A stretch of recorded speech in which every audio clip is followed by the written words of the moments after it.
Top of the morning, good afternoon, and hello to all the coaches out there on the planet and possibly on other planets. I don't know. It's a big universe out there. All right. Most of you know who I am. For those of you who don't, I'm Dermot. I'm the creator and facilitator of Club Fearless for Coaches.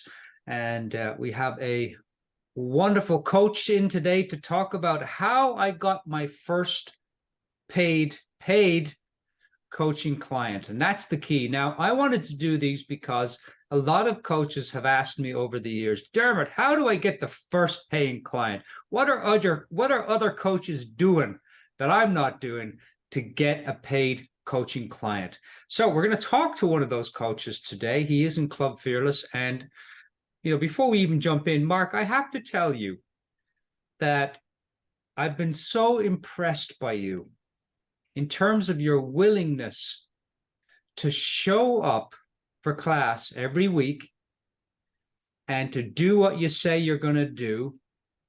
And even more so, your willingness to just play with all of the stuff that you're learning and to experiment and just put stuff out there. And it seems like it's really paying off for you. So I just want to take a moment and acknowledge your willingness, because I think that's the key in this whole thing. It's just to be, you don't have to be Tony Robbins, but just to be willing. He's already taken anyway. Yeah, don't be Tony Robbins. Be yourself. Everyone else is taken, as my friend Oscar Wilde says. Yeah, so welcome, Mark, and thanks very much for doing this interview today. I really appreciate it. Mark, give us a little snapshot, the coaches out there, of kind of your journey, where when you went to school, how far out of school are you? Are you a new coach, are you a seasoned coach? And give us a little snapshot of your journey so far, if you would. Sure. My background in coaching is a lot longer than my professional background in coaching. I was exposed to a community of coaches, something around 20 years ago. And I got to watch professional coaches and be in a group with professional coaches who were doing coaching and really asking us to do the same. It was a men's circle that I was a part of in San Francisco. And I had kind of, gone in and out of the world of coaching. I'd had coaching throughout that time. But I was creating a life as an artist. That's what I was doing. And I was teaching and I was creating communities. And what I didn't really realize is that I was coaching. I was coaching that whole time. Every time I would learn something new or a new skill or a new way to run my business or anything, I would turn around and I would coach other people on joining me on the journey.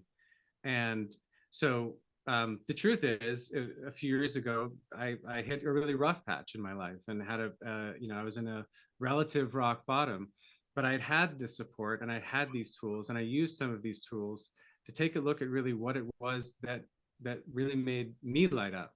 And that was this kind of work. And without getting into the long version of the story, I did go back to get my training.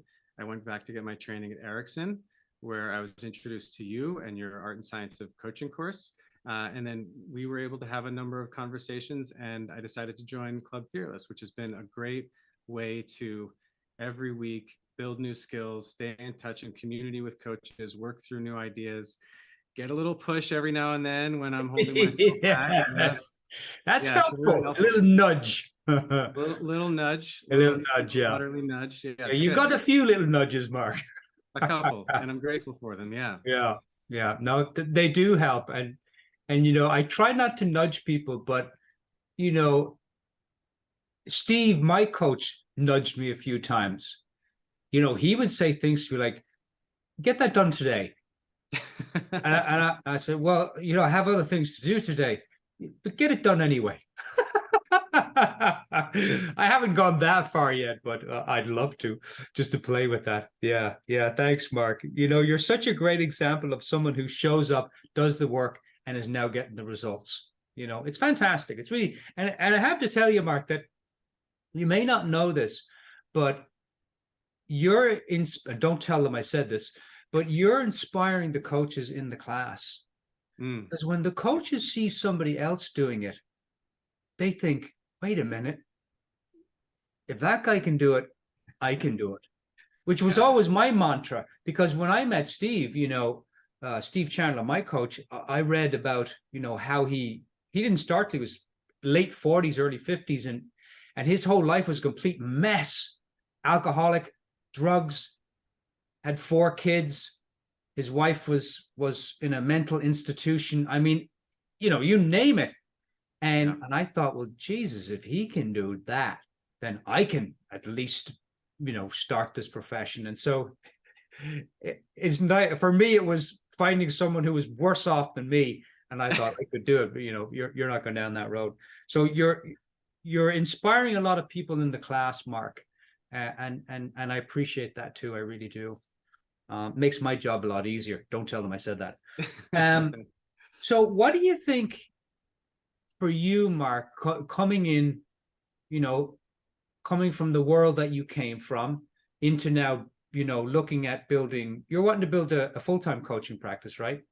Yeah, that's what I'm doing now. You're well on your way, mate. You're well on your way. And so, and you've only been in Club Fearless for a couple of months, maybe 3-4 months, something like that. I signed a new client today. Yeah, it's amazing. Just not long. And so, totally forgot what I was saying there. It was something. It was something important. I'm sure. I'm going to have some tea, Mark, because I've completely forgot what I was.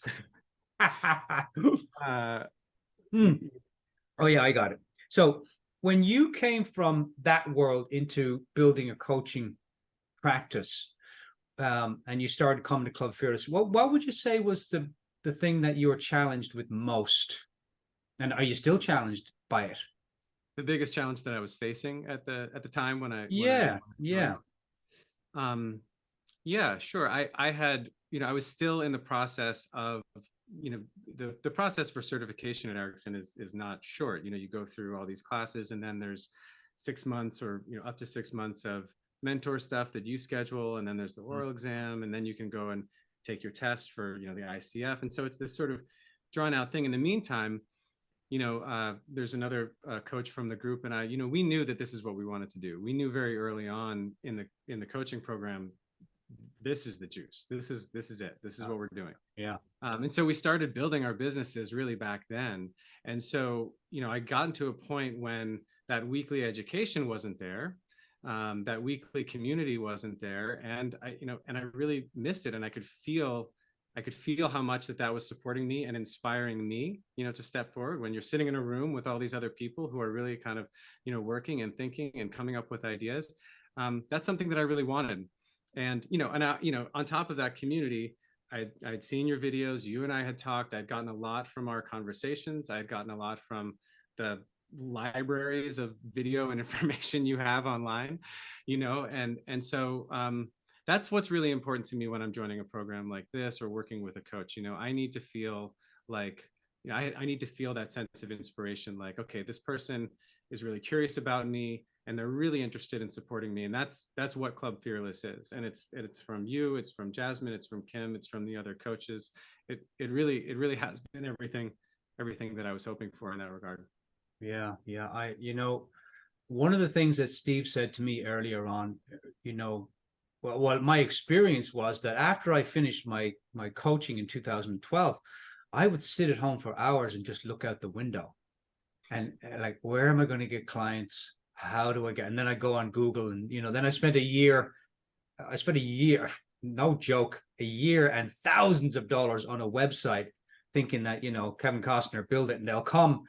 And I thought, build a website, and I'll spend a year doing that. And the whole year I wasn't having any conversations, I wasn't inviting people to conversations, I wasn't coaching anyone. I was just working every day, on my and spending all my savings, which I went through in 3 years.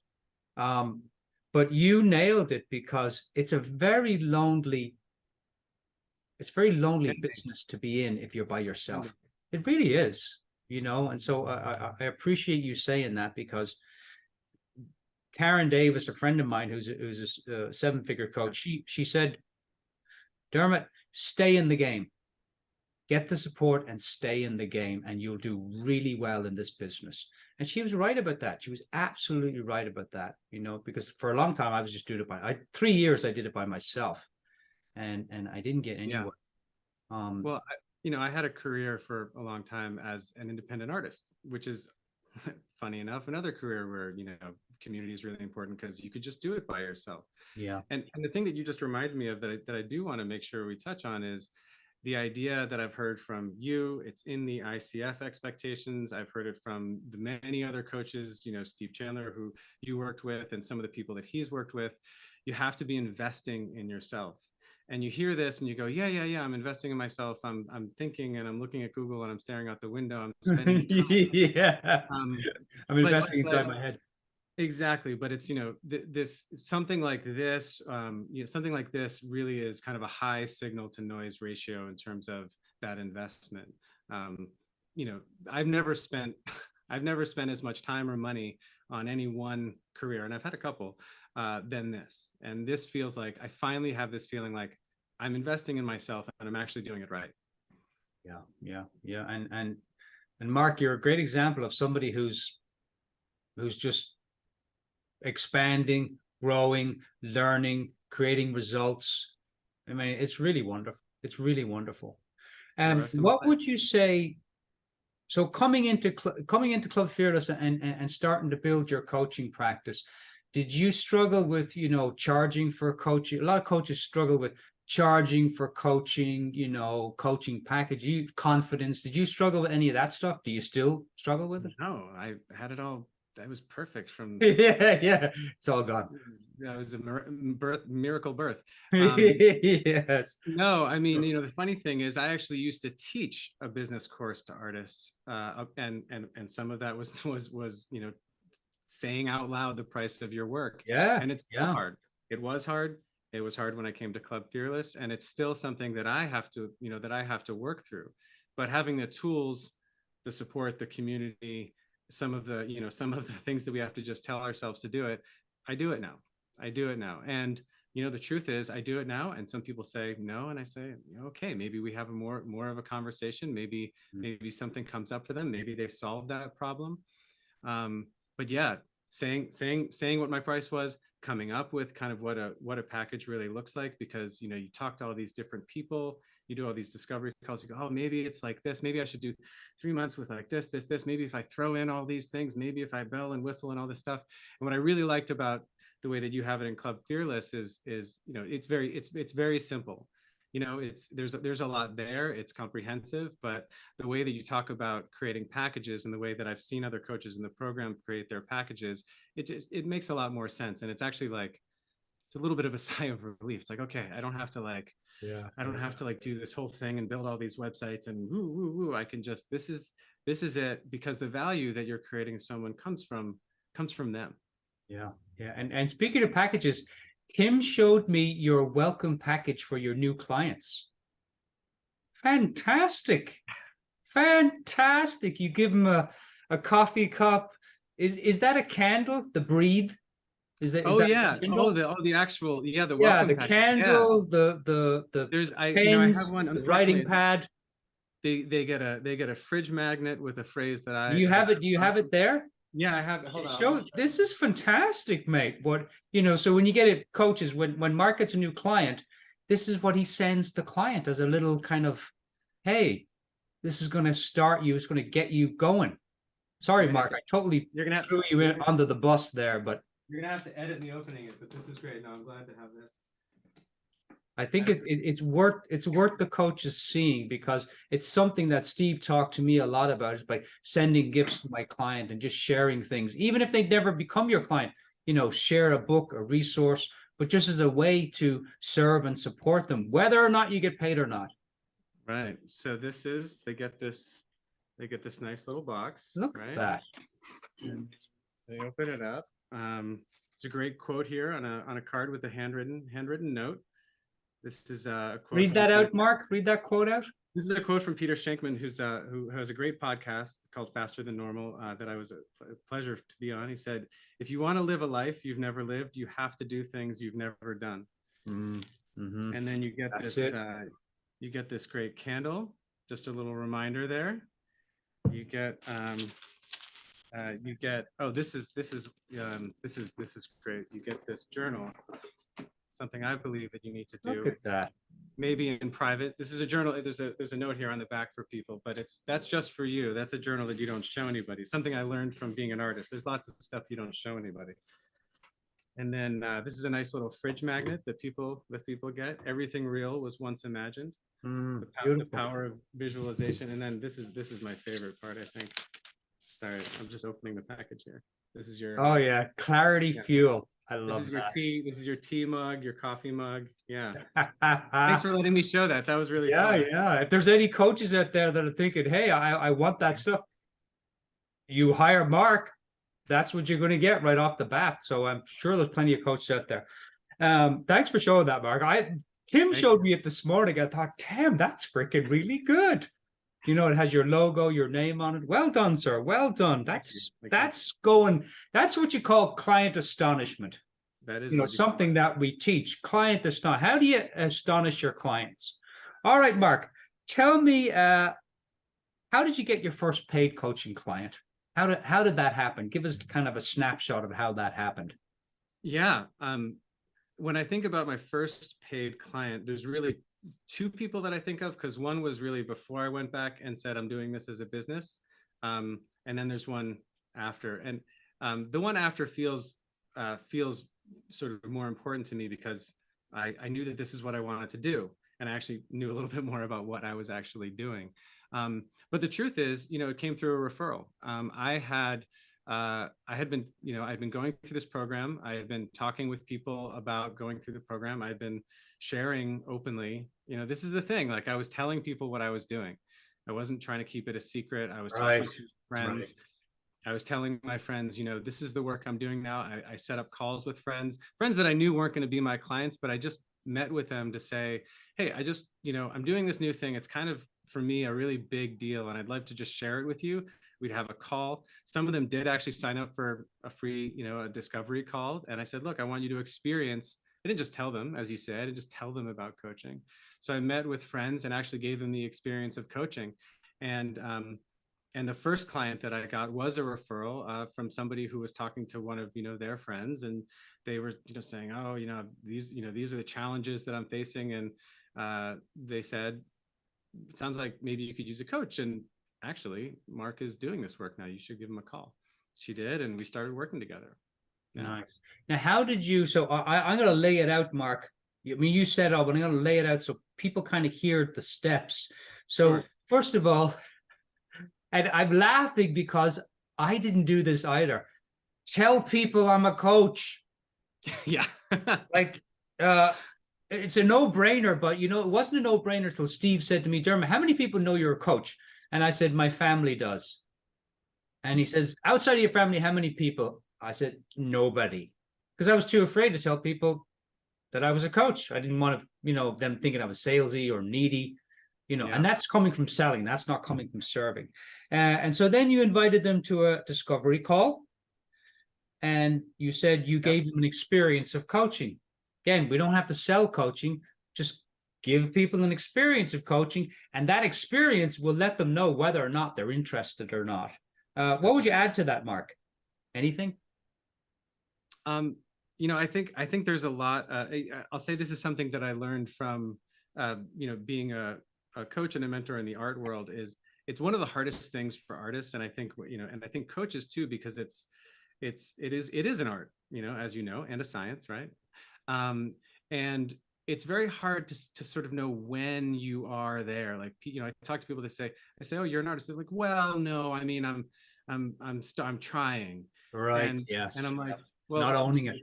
Do you make, have you coached anybody? Well, yeah. Okay. So that's what you are. And you don't have to feel ready. In fact, you may never feel ready. Yeah. And that's something I learned from years in the art world.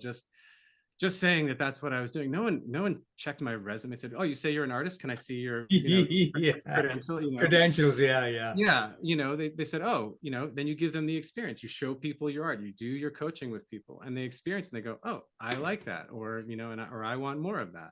Yeah. So getting past that fear is, I'm giving you a lead in, Club Fearless here. I didn't pay him a penny. I want you to know that. True. Yeah. Well, and you know, and the other thing, you're gonna edit all this somehow, right? No, I'm not touching this at all, Mark. This is gold. Are you kidding?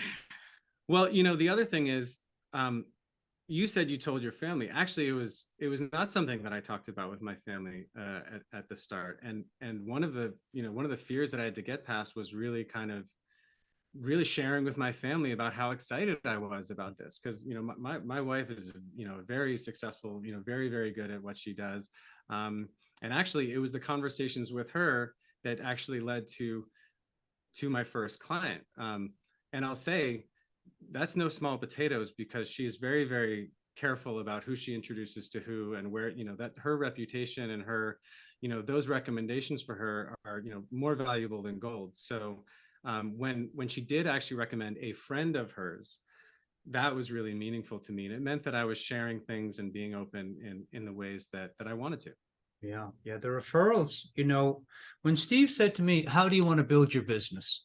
And I had heard him talk about referral and invitation. And so I kind of like with a gulp in my throat, I said, I want to have it where I'm inviting people and people are referring people to me. Now my it's all referral based now, after 8 or 9 years being in it. But Yeah. Well, there is one other thing that I think we missed, is yeah, it's okay to tell people that you're looking for referrals. You yeah, give someone the experience of coaching, they may not realize or think, oh, I've got a friend. I tell people regularly after working with them, maybe having a few conversations, saying, oh, by the way, I am looking for another full-time client. Is there anybody that you can think of that I should reach out to? It's a yeah, very simple way of asking. And if they say not right now, that's also okay. Or if they say, no, no's great. It's a clean answer. yeah, yeah. Yeah. And there's a way to do referrals, to where it's clean, it's respectful, it's professional. I used to do them, if you know of anyone, give them my email, but really taking time to say, hey, you know of anyone? Yeah, I might. Well, tell me a little bit about them without getting too personal, and kind of just taking some time to really get to know the person before they even refer you to you. So I'm on board with referrals. I think the quickest and fastest way, and actually the easiest way to build your business, is to talk to the people that already know, like, and trust you. Talk to past clients who know, like, and trust you, and say, hey, you know, it's all referral for me now, but but when I was looking for clients, I would say, hey, I've got a space for 2 new clients up to 6 months. Do you know of anyone? So it's a nice way. It's a really nice Yeah. way. So Yeah. let's get back to. We'll finish up here in a minute or two, Mark. But Yeah. you told people what you did. You had this. You invited that person to have a discovery call. You gave them an experience of coaching. And so what was the next step in that for you with Follow that up. client? Following up with people. And there's lots of ways to do it. I mean, too much to cover in just a few Well, how minutes. did you do it with that client now that became your paid client? With that client, I told them that I would send them an email, kind of going over what we had talked about in our call, what she had said she wanted to create for herself, what her challenges were, where she thought she could use support, and I summarized those. And I think that's important to show that fundamentally that you're listening to this person, and are able to say, like, this is what I'm hearing. And then I followed up with I actually followed up with another call to say, okay, you've had a few days, you've had a week to, and I asked them in that first email, like, I want you to really notice what comes up for you. I want you to notice if there's parts of our conversation that kind of come up a lot, or if you notice any changes in how you're relating to people or wherever your challenges are. And then in that, that call a week later, that's a little bit more of a creation and a logistics call, that, or at least that's how it was for me. Then we sat and we said, okay, how, what feels really really good to you about this, what are we going to create here, what are the logistics, how often do you want to meet, what's the price, those things. Yeah, yeah, very nice. And then last question, how did you talk about money with the client? Because that's a big one for coaches. I So already how I did already you do told you that? this was an edge. Well, first of all, I've got great support. I've got Club Fearless. I have my own coach. I have my own business coach that I work with on a regular basis. So I definitely went to her one-on-one, and we worked through kind of what we thought my pricing should be. I definitely worked it through with other coaches from the, the friends that I have from Ericsson, and, and you and I talked about it, and basically got to the point where no more information was actually going to make it any better. And Yeah, or easier. or easier. And, I know that I just well. went and I just said the number, and she said yes. I've had lots of people say no to numbers that were lower and higher, and I've experimented with this too. The truth is, I've experimented with those numbers, and gotten plenty of no's. Yeah, and gotten plenty of no's. But how did we talk about money?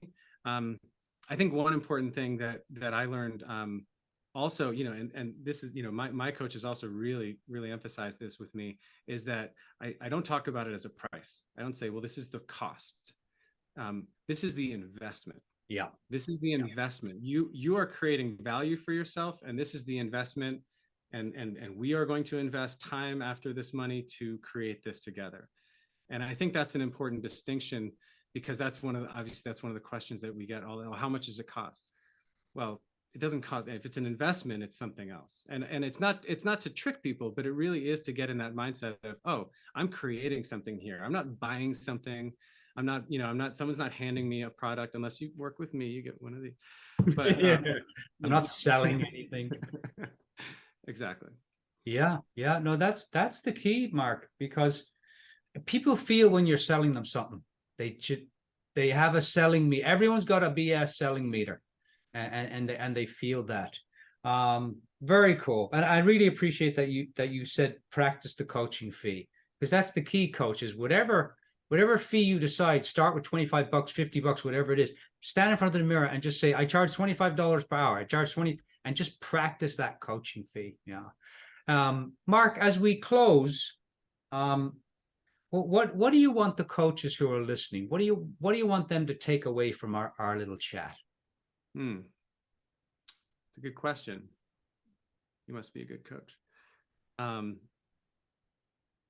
In the context of working with you and with Club Fearless, I think, the thing, we've talked about a lot of different things, a lot of very specific things about your coaching package, your fee, the process, all those things, and definitely, take notes and take what feels good. But I think for me, one of the main reasons that I'm in the club and stay in the club is that community of people who are really committed to experimenting, as you say, every week, showing up, trying stuff, drinking tea if that's your thing. But it is that community. It's that community of support. It's that showing up. I say to my client, some clients say, I really want someone to keep me accountable. I say, I'm not going to, I'm not your parent. I'm not going to keep you accountable. But if we are meeting regularly, that's a kind of accountability, and that should be enough. And it is. That's one of the many things that I get in Club Fearless, including that community of coaches who are on their way up, including people like you and the other coaches and the guest coaches, all these experts coming in. And it's just a great way to sort of stay connected and also sort of keep myself honest. Have I really done what I said I was going to do in the last week? Did I not make any calls this week? And never felt any judgment. It's just, okay, so what got in the way? Let's keep moving forward. And I love being in a community with that kind of momentum. Yeah. The community, I think, is the key. That just having somebody hold your hand, kick you up the bum every now and then, challenge you, support you. And I love that you said you can't hold people accountable, because you really can't. But you can ask them about their action steps every week, which is kind of the same way. Yeah. Mark, thank you so much. I really appreciate your time. I love your enthusiasm. I love your willingness. You're an inspiration to myself, and I know to a lot of people in the class, and I'm sure to all the coaches listening. So thank you so much, and we'll talk soon. Until then, coaches, think big, have fun, stay curious. Cheers.